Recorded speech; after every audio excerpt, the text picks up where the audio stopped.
Hello, friends. Joe Lynch here from the Logistics of Logistics. I'm talking to my friend, Dawn Favier. Wait, did I say friend? I met my cousin, Dawn Favier. I was on Ancestry a week ago, and I found out Dawn and I are third cousins, maybe fourth cousins. We haven't figured that out yet. But anyway, no longer just my friend. It's my cousin, Dawn. So, cousin Dawn, please introduce yourself and your company and where you're calling from today. Hey, fam. Yeah, what a small world it is, right, John? We've known each other for so long, Joe, to find out we're cousins. It's crazy. But hey, everybody, I'm Dawn Favier with Greenscreens.ai. I'm the CEO and Chief Product Officer here.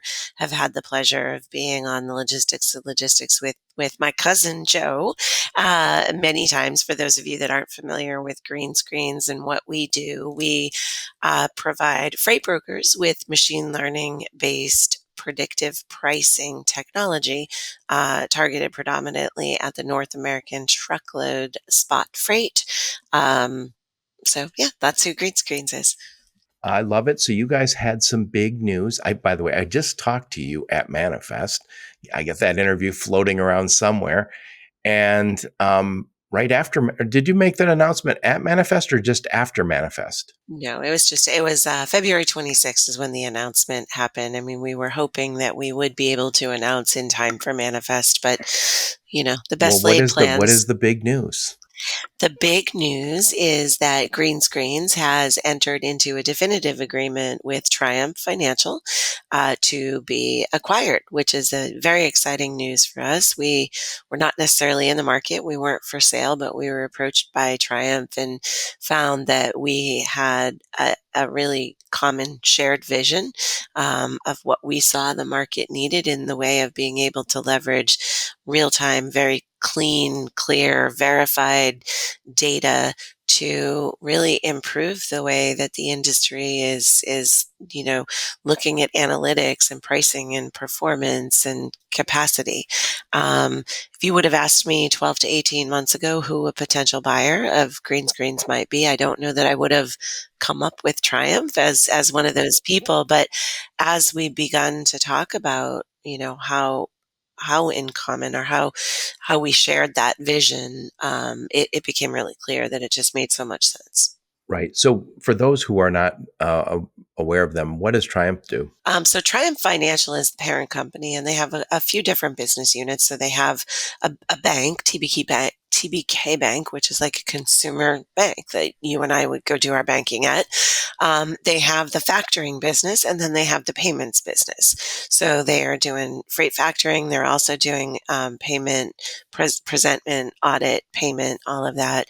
And Aaron Graft, who is their CEO, had announced back in late Q3, early Q4, that they had intended to introduce a new business segment this year called Triumph Intelligence, which is now being able to leverage. They have more factoring and payment data than anybody else in the industry does, right? And if you think about the fact that it is payment data, it is verified. It's real, it's accurate, right? Because and it's very clean because again, it is that payment data. So he had announced that they were entering into this intelligence segment. And they acquired isometric technologies in December, who focuses around performance management, and now the announcement to acquire Greenscreens. So we have signed a definitive agreement. We are in a quiet period, if you will, because Triumph is a public company. It requires regulatory approval. So we're kind of in that regulatory approval process and hope that the deal will close sometime in Q2. Well, I think it's a great addition for you. I imagine Greenscreens just gets that much more valuable because your data probably, you guys already have really good data, but I know it's a constant struggle when you're using that much data to get the right data and to scrub it clean. I always joke that we all have dirty data and somebody has to clean it. That's what Dawn and her team do. We do. We do. I mean, the more data, especially with AI and machine learning, the more data you have, the better the engine gets, right? And, the old saying, garbage in, garbage out, to your point on the dirty data. When we onboard a customer, it's not unusual for us to flag, on average, about 35% of the customer's data gets flagged as dirty, or potentially dirty. And then we work with the customer to try to resolve as much of that as we can. Before you became the queen of pricing, I know you worked in a whole bunch of transportation management systems. And I've worked with a lot of companies over time, and they would always say, you can just spit out a report out of our TMS. And when I was at a little 3PL, what I learned is, no, you can't. And it's not the TMS's fault. It's the human's fault because we don't put all the information you need. We put the wrong data. We put incomplete data. We try to put a freight forwarding shipment in there because we didn't have anywhere else to put it. And, and it's misery. And it's not the transportation management system's fault. It's the person's fault. Yes, and we advocate, data cleanliness needs to be part of your SOP, right, for your operations. And most TMSs really aren't built with data integrity in mind, right? You have a lot of these free-form text fields and which leads to a lot of that dirt data. It gives you the flexibility that you love, but it gives nightmares to the data people. And by the way, I came from automotive where we have these CAD models, and the data integrity on that is like sick because you have to, because if it goes really awry very quickly if you don't get the data integrity right. But anyway, we're here today to talk about the Broker Carrier Summit. So first off, why don't you tell us what the Broker Carrier Summit is? And I know you've been involved for a long time. And what is your role there? And when is it? Absolutely. So the Broker Carrier Summit really started, it was back in, my goodness, I'm counting backwards here. Counting is hard.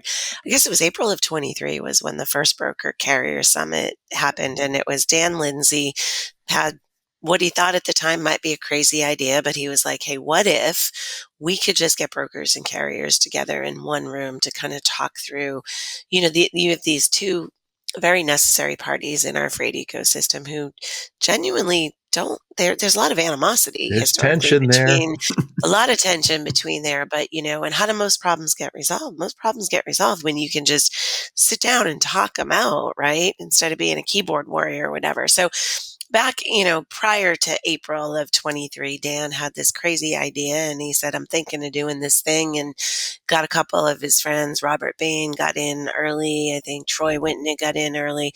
And they had the first one in Indianapolis in April of 23. And I think there were 40-ish people that attended that meeting. And I love when they tell the story. I think they had a whole bunch online also, like another 30. So A handful online, but it was under 100 people total. he thought it might be a one-time thing too. Right, right. And I love hearing Dan and Bain and the good guys that were there talk about, the very first person. It was small enough that they could go around the room and everybody could introduce themselves. And the very first person introduced himself and, hey, my name is Joe and I'm a carrier and I hate brokers, right? And then he said, but I've never met one, right? So that was the first event. It was just kind of, let's see what happens. And that was April of 23. I first became involved at the second event, or prior to the second events in Tampa. Dan Lindsay actually approached me at TIA conference and he said, hey, I did this thing and it went really well. I'm thinking about making this a regular thing. Would Greenscreens like to be involved at? And I was like, we would love to be involved however we can, right? Because the premise behind the Broker Carrier Summit is really just like that very first meeting to facilitate open discussions between brokers and carriers and really give them an environment in which they can foster quality relationships and collaboration and help everybody grow and be more efficient and be better. So what started as events that happened twice a year, spring and fall, is now growing, right? So again, at Greenscreens, we became involved for the first time in the Tampa, October 23. In January 24, Dan asked me if I'd be willing to join the board of BCS. So I am the co-chairman of the board, the tech vendor liaison, and I'm also kind of the chairperson of the Broker Carrier Summit Women in Logistics Advisory Group. That's a mouthful. Or as we like to say, where there's a will, WIL, Women in Logistics, there's a way. So that's kind of my involvement in BCS has grown to that. But BCS has really evolved just beyond these twice annual events to, now we of course have the roadshow, 12 cities in 12 months, right? So Vegas and Louisville and San Antonio and Philadelphia and all that. But we also have the BCS Freight Network, right? Which is kind of the membership group that we'll have a lot of great content, right? So BCS itself is about networking and collaboration, but it's also about education, right? And some really good content generation and just helping to make the whole industry work more efficiently together and to find more business. So next summit is coming up in Indianapolis on April 28th to May 1st. Yep. I wrote down May 2nd. There was a breakfast, but I'm not so sure that's true. That's what somebody else told me. But it's basically the whole week. Yes, it is. So it I starts think some of it's some golf, though. right. The first day, the 28th, is the golf tournament, and then you're right. There is a breakfast on May 2nd, but the content is May 1st through May 1st. There is this natural tension between brokers and carriers. And Dan initially wanted to go after that. And again, had such success with it. I talked to him on the podcast not so long ago, had such success with it that it became this. I feel like it's very much a grassroots effort. Everybody who's I talk to talks like they own it. And I told Dan this and he goes, yeah, he goes, I love that part of it. And I told him, I want you to scale this, but don't lose your soul. And, every conference is great. We were at Manifest. It's the Super Bowl of supply chain. I love it. It's like a reunion. I mean, I could go on and on about that, but this is a very different feel, according to Dan. I have not been there. I will be there this year. You will. Great. Yay. Yep. And I also noticed that if you go to the sponsor page, and I will put a link to that in the comments here, lots of tech companies are going to be there. So anybody who sells to the brokers, they show up at this event because they want to understand this relationship also. Yeah. Well, and it's interesting because unlike most conferences, we do not, and we may never have an exhibit hall, right? So it's not your typical like a manifest or even a Capital Ideas where there's the exhibit hall where you can go and you have all the booths and everything. Now we do give our, sponsors the opportunity to participate in panels and things like that. But one of the things we also tell our sponsors and our speakers is no selling, right? This is not a sales event for you. It truly is a networking event and an event for you to come and listen to. And as kind of the tech liaison on the board and the leadership team, what was so appealing to me about this is, first of all, you always want, you want to make sure that you are, as a tech vendor, solving a problem that your customers really have. And the only way you know that is by going out and listening, but also because too often I've seen that, tech can be a detractor, not an enabler of collaboration and progress. And so that's why it was really important to me and why I was excited to be involved early and to kind of represent the tech community on the board and to get more involved. Yep. And you said something there about, not selling. I think so often we feel this pressure to kind of get out to these conferences and just sell, connect. And I think when you go to a conference like this where they say, let's tone that down, there's other places for you to do that. And I'm sure they don't mind if you do some business there. I know a lot of business is done there.